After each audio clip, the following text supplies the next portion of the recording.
Assalamualaikum warahmatullahi wabarakatuh. Perkenalkan, nama saya Muhammad Andra Pratama, NIM 2019 14 30 13, kelas 5A, Prodi PGSD, dosen pengamu Endang Sutiono MPD. Penilaian dalam layanan BK. Penilaian merupakan langkah penting dalam pengolahan bimbingan dan konseling BK.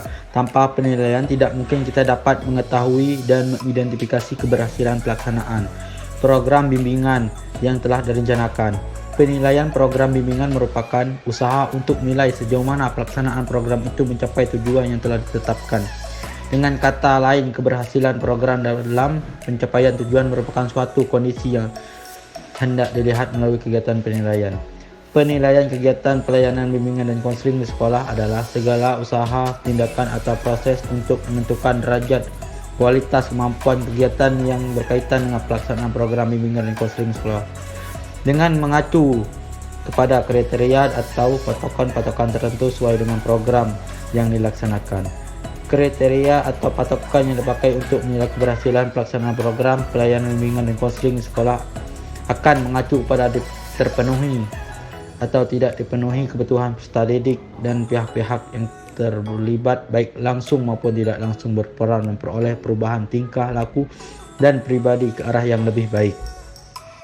Macam-macam penilaian hasil layanan. Penilaian hasil dimasukkan untuk memperoleh informasi keaktifan layanan bimbingan dilihat dari hasilnya.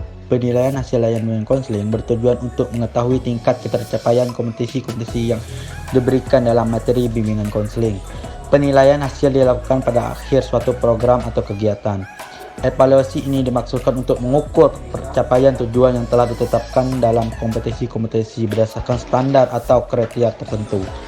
Penilaian hasil layanan dapat dilakukan dengan pendekatan lirausiah, yaitu 5 ranah penguasaan, yaitu wawasan dasar menyeluruh, wadasruh, komponen yang terlibat, kombat, lapangan kejadian, lab jadi, standar prosedur operasional SPO, dan penilaian laporan penlab.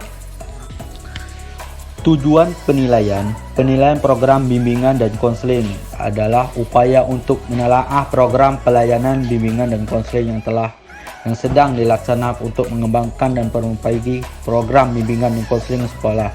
Bersangkutan dengan demikian, tujuan evaluasi pelayanan program bimbingan dan konseling di sekolah adalah: yang pertama, membantu menumbuh kembangkan kurikulum sekolah ke arah kesesuaian dan kebutuhan peserta didik. Yang kedua, membantu guru-guru memperbaiki cara mengajar di kelas.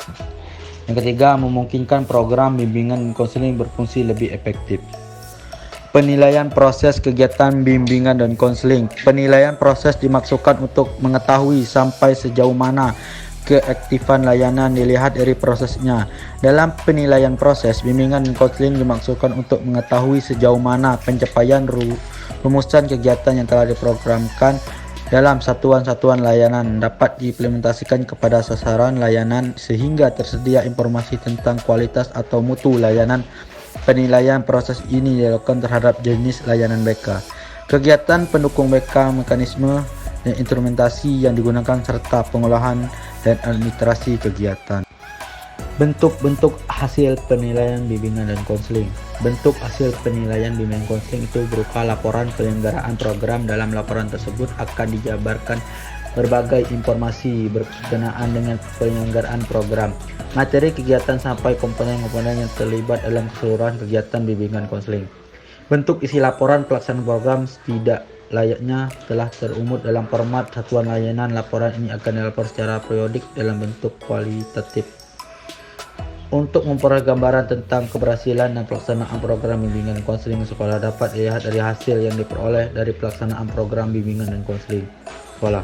Sedangkan untuk mendapatkan gambaran tentang hasil pelaksanaan bimbingan konseling di sekolah harus dilihat dalam diri peserta didik dan memperoleh pelayanan bimbingan dan konseling itu sendiri. Baiklah, itulah materi bisa saya sampaikan. Mohon maaf apabila ada kata salah saya sampaikan.